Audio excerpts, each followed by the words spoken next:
Here we are live, back in the mix. Matt is in the building. And here we are. It's Wednesday. Real estate is the topic for Wednesdays. I got Matt sharing his expertise on real estate, the business that he is crushing it in for free every Wednesday here on Reap the Harvest Live. So you wanted to talk about leverage today. What kind of leverage? Break it down, because I'm still in the newbie category. You know, I haven't done any real estate deals, but I help people get deals done because I rap and sing and podcast and market. But there's a lot behind the scenes. I think a lot of work that goes on behind the scenes to run a real estate business that people don't know about. For sure. And it's leverage, not only leveraging relationships in your community online and your friendships, but leveraging other things as well. So, we got to bring in the intro. We skipped the intro the other day because we were so hot. We were on so much fire. So we're going to hit the intro, and then Matt's going to come back and drop some heat on you guys.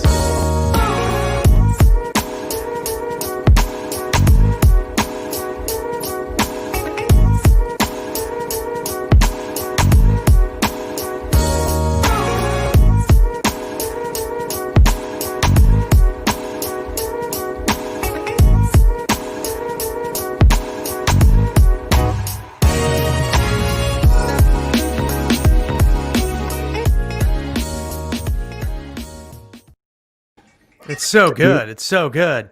It's so good. We got to get I got it bumping on my phone. You can kind of hear it playing. But so leverage, real estate. Matt, you're the expert. Take it away. Yeah.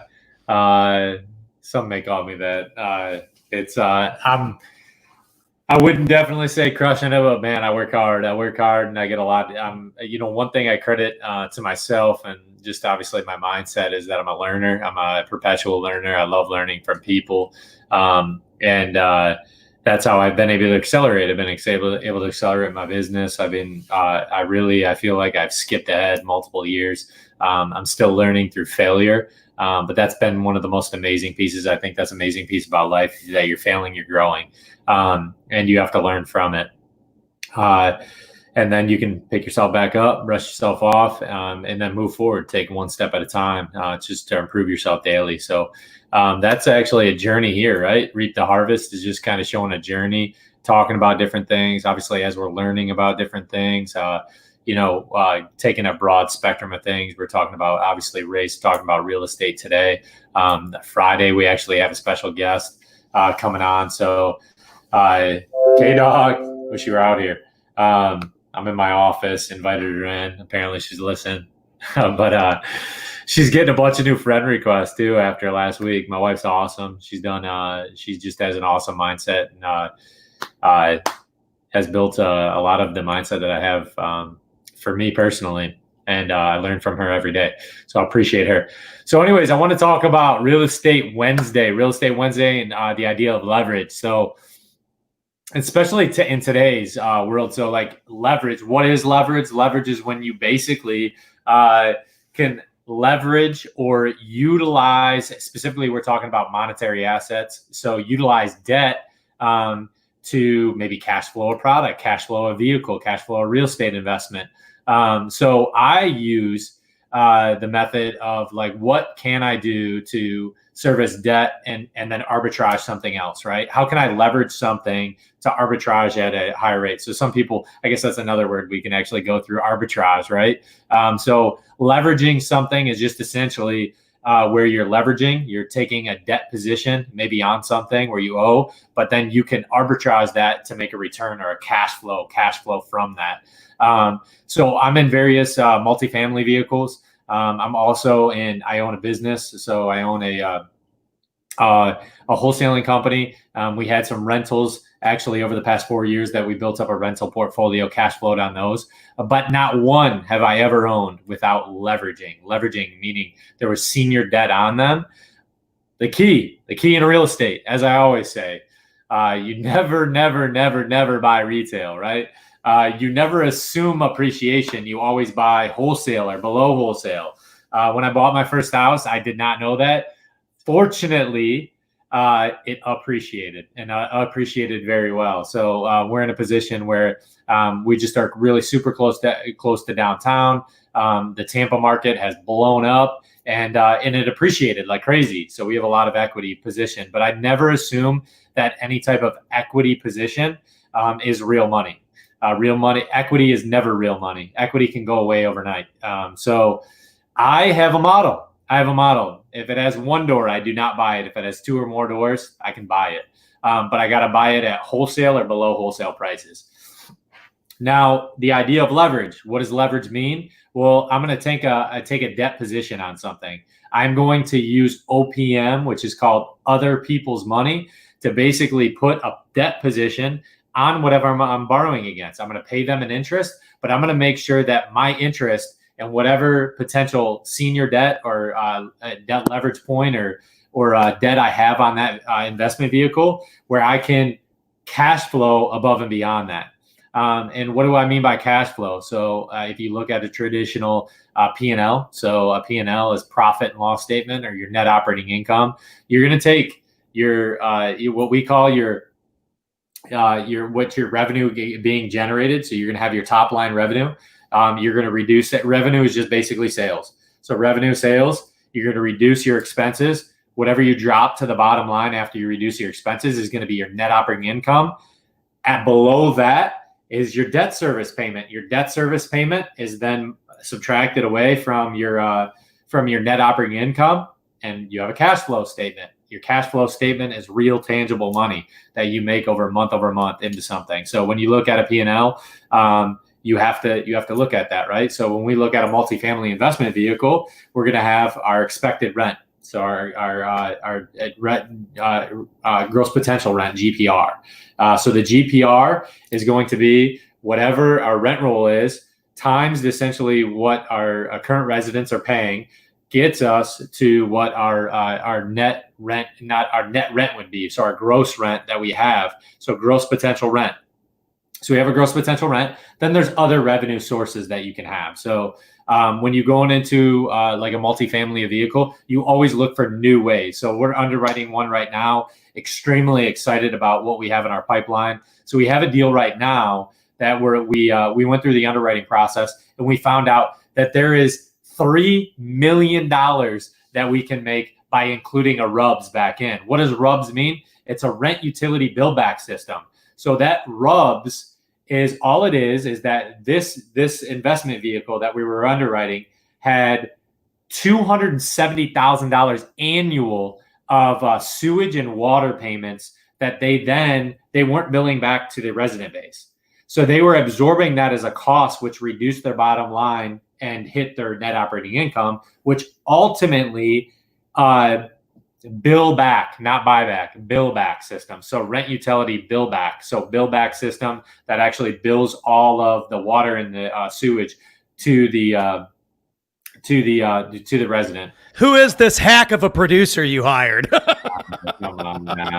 So bill back system. So now when you do that, you capture $270,000. Now what we did is it's a 5.5 cap rate estimated market. Now, when you take a $270,000 out of your NOI, if you divide that by 5.5, it's like way over $3 million. Now, we assume that it's going to be a 5-year hold. So I can go through this. I can go through the underwriting process and what we look at in our due diligence, our soft due diligence.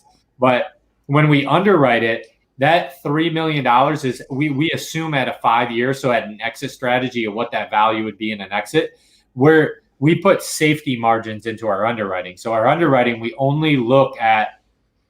never assume that there's going to be appreciation. We actually right now do with COVID, our first 2 years of underwriting, we're not assuming that there's going to be any rental lift either. So any deal that comes through right now that we look at and we underwrite, we're not assuming that we're going to be able to lift those rents for 2 years. So we're going to keep rents across the board the same. So even if there's a median, so we're actually below rents right now in this deal. It's actually a beautiful deal, but we're below rents right now. That there still is a lift there where we can bring it back up to market median, but we're not going to.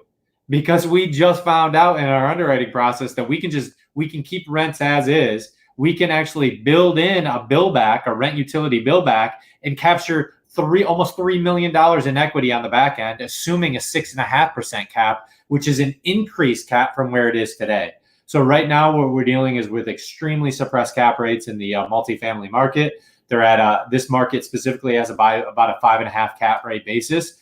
We are assuming a 6.5 5 years out. When have you ever thought, okay, 6 years we're going to be worse than we are off today? We just want to build in those safety margins. We realize that if we keep the mindset of the investor's money, that more investors will want to invest back with us, right? So that's the way we look at it. We build safety margins, the clues. We build heavy reserves, and then we'll come in and we'll do the hard due diligence. So the idea was leverage, right, though? So what we're able to do on this, there's almost $3 million captured. If we can do that within a 3-year time frame, we actually can refinance out. We can refinance out that $3 million. So if I take a real quick, I'm going to open up my calculator real quick here on $3 million, right? So this deal is right now it's under contract. So we're north of 12 million on this one. So but 3 million, if you're able to capture that, typically you're able to get a 75% loan to value. Now this is like an AB market. So it's a real nice market. So we could most likely do 70 to 75%. 4 months ago, they were probably doing 80+% leverage in this market, but so that means you can leverage 75% of those monies. So those monies being 75% of 3 million, as far as what you're able to pull back and actually put as cash in your pocket. So you take 3 million times 0.75. That means if you're able to do that over the course of a 3-year time period, obviously increase your rent utility bill back. So maybe you start out year 1 with $25, year 2 is $50, year 3 is up to the 100, or you do it a 4-year $25 increments where you're recapturing the rent utility bill back. That gets you to a $3 million valuation, which then you're going to go to a bank and you're going to say, hey, we have our NOI on this right now is about 700,000. We've increased that. And we've actually included now about $270,000. What a bank is going to say, okay, let's take a look at it. Let's underwrite it. So we're going to give them our due diligence items. We're going to give them everything they need. They're going to take a look at. They're like, actually, right, yeah, your numbers check out. They're really good. So you actually increased. You brought back in, hit your bottom line, your net operating income about $270,000. What that's going to do is you're then going to be able to leverage $2.2 million of that.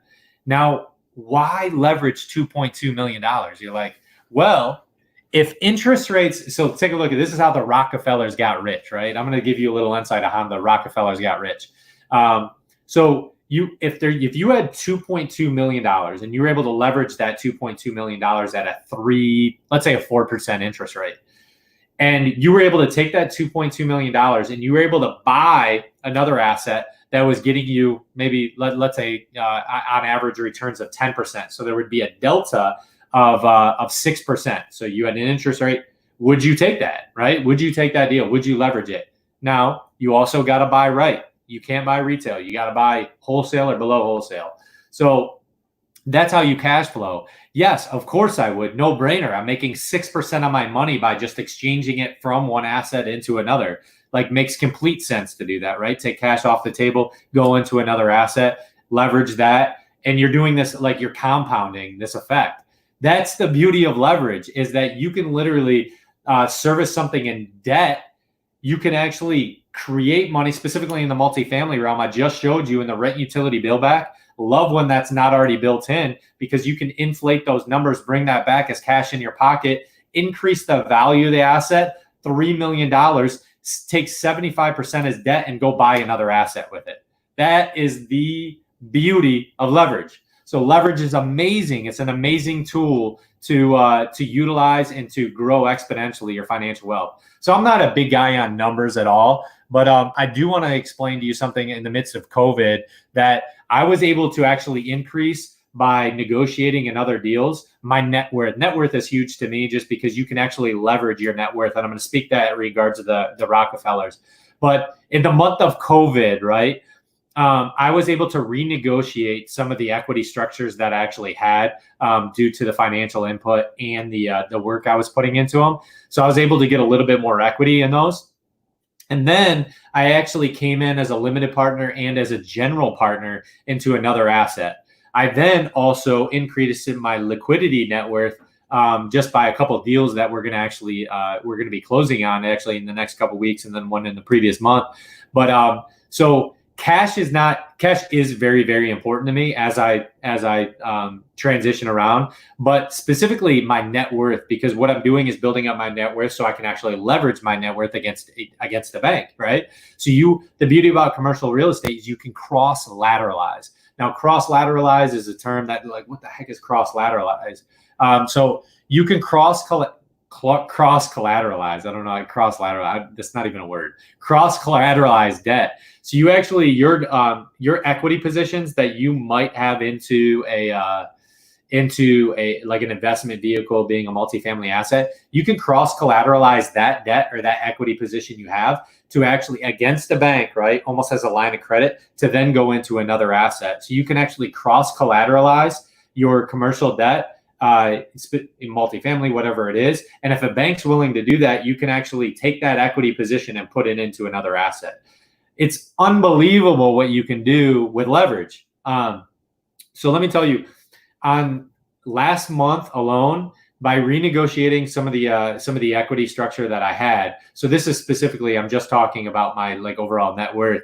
And I'm usually not big on like obviously these numbers or anything like that. But what I was able to do is I was able to almost increase my net worth $750,000.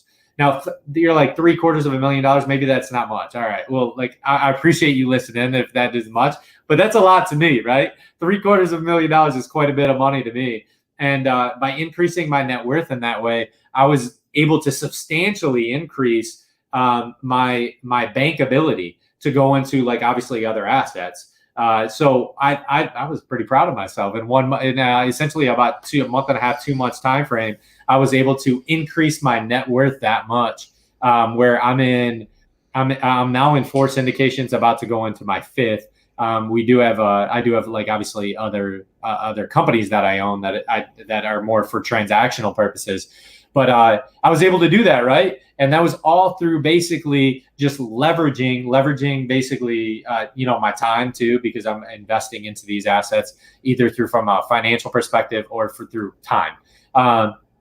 So I thought that the leveraging piece there to increase over a 2-month time period due to in a COVID season, that was it was pretty substantial. So I'm super excited about that. And that's, if anyone has any questions, feel free to reach out to me. But I wanted to tap into just some of the things about leverage. Now I'm going to end it with this because I think this is awesome. Somebody told me this and I was like, blew my mind on leverage and arbitrage put together.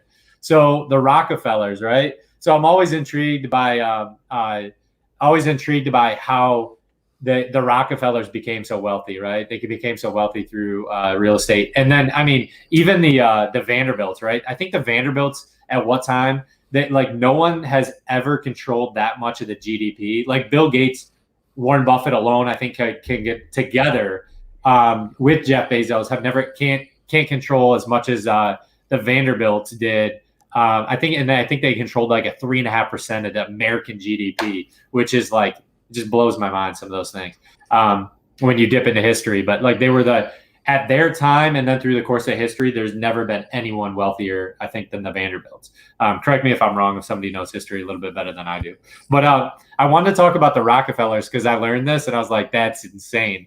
How they leveraged, right? So there's a thing called whole life insurance policies. So whole life insurance policies are mainly built for like the wealthy. But if people didn't know this, one of the largest investors of multifamily and new development is life insurance companies. And all life insurance companies is actually collect life insurance. They collect your money, right? And what do they do with it? What do you think? Do you think they just sit on it? You think they have $100,000 or $600,000 or a $2 million policy and it's just sitting there for you cash in the bank? Absolutely not. They don't do that. There's no cash in the bank with these with the life insurance companies. What they do is they utilize leverage. They arbitrage your money to actually make a greater return. So on a whole life insurance policy, what the Vanderbilts did, the Vanderbilts put whole life insurance policy on their children. You're like, why the heck would they put a whole life? Well, their children have the rest of their lives, right? They also put it on themselves. But the life insurance companies would pay them like maybe a 2 or 3% return, a small nominal percent return for their money. But on a whole life insurance policy, you do get interest payments on your money, right? It's a very small amount. How is that leverage, Matt? Well, this is how they did it. That was what I was about to ask you. This is how they did it. So they would get a 2 to 3% return on their money. Then they would go to a bank and they would go, hey, Mr. President of the bank, I have a $4 million life insurance policy on my child. And they're paying me about a 2 or 3% return, but that doesn't matter. If my child dies, you can have that life insurance policy, but I want a $4 million line of credit from you at 4%. So they're getting paid 2 to 3% on their life insurance policy, right? Their kid is maybe 4 or 5 years old, whatever it might be, but they did it on all their children because they had a lot of money, right? So they have $4 million getting paid a little bit of money on their life insurance policy. So they're making, the bank would say, yeah, well, if I can collateralize that with your child's life, and I get that policy when your child dies, of course we're going to extend you a line of credit, but you have to pay 5% on that line of credit. By all means, no problem. So they take that $4 million line of credit and they find this beautiful piece of land that they can build let's say they can build a 400 unit apartment complex on it. I'm just throwing out what they invested in a bunch, and the Rockefeller building. So they find this piece of land, they develop this whole thing. And they took this, $4 million and they leveraged that against as maybe a down payment to actually build this infrastructure.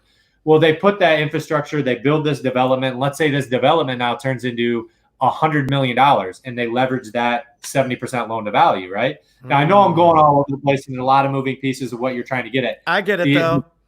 Okay. So anyways, I'm going to keep going on. And then if anyone has any question, feel free to reach out to me. But this is the beauty of it, right? So they leveraged that $40 million, had another bank involved. So they increased, they built this development over time. And now they stabilized the value. Now, let's say the stabilized value of this thing was $80 million. Now I have a choice. I can sell it. I can sell it to a REIT. I can sell it to somebody else. Or I can refinance out at 70% loan to value on 80. Let's just make it easy math. $100 million. That's $70 million. They give $4 million to the bank that they leveraged against as a line to even do this, right? They give $4 million to the bank. Then they own a $100 million asset with 25% equity. So they increase their net worth $25 million. And they have senior debt on it at $75 million, and it's cash flowing. It's cash flowing. It's I can go in the intrinsics of the underwriting, how that thing, that's how the beauty of leverage works, right? That is leverage at its finest, that you can take leverage from one, put it into another, increase exponentially, and then cash flow on something with a refinance or sell it, and you give $4 million back on your leverage, and you're pocketing what, 90 some odd million dollars. So that is what that Rockefellers did to insanely get stupid wealthy, right? I mean, they had wealth to begin with, right? So you can do that, or you can just start with. They had something to work with, but still, I think people diss the people that started off with money sometimes, but you got to understand that they're able to use methods like this to multiply the cash. And not just anybody can do that. There's a lot of people that win the lottery and have a lot of money and they're broke 10 years later, 6 years later, 3 years later. And so there is a method to the madness here when it comes to generational wealth. And when I remember first sitting in on the Tim Bratz event, the one we met, where he goes through how to kill the deal. Remember that? And like by like the second time I was at his event, I was able to actually do the math on it. So I knew which one he was going to say yes to and which one he was going to say no to. But these are the types of methods of money methods and thinking and using money to create cash flow that I've noticed that is a separator between people that are extremely wealthy that I know and people that are business owners that are scraping by paying the bills that I know. And there's nothing wrong with being a business owner and making it work for you. But if you really want to get wealthy, I mean, these are tactics that work. I mean, this isn't just some crazy BS. This is real stuff. It's real stuff. It can be hard to understand, and you're really good at the underwriting stuff. So there is going to be in the future at some point here, Matt's going to do a webinar on that, and it will be free of underwriting deals to create cash flow in your business. Maybe you can explain that a little better than me. You know the terminology a little more than me. No, it's good, man. I just call it soft due diligence. The soft due diligence, and then obviously hard due diligence. Soft due diligence is the underwriting process to kill a deal. If it's a deal, it's a deal. If the numbers don't work, the numbers don't work. But I was just trying to kill the deal the other day, and I'm like, dang, bro, like, oh, this is good, and this is good, and this is good, and this is what you could do, and the rents are under market value. So when you try to kill a deal, and then there's 4 points that I just can't kill, the value's there, you know. It's even when you can't lift up rent rates for 2 years, and you're like, I still can't kill this deal. It's one of those things that get like you obviously get excited. You're like, oh my gosh, man! Like I literally can't kill this deal. So it's a pretty good. It's just the underwriting.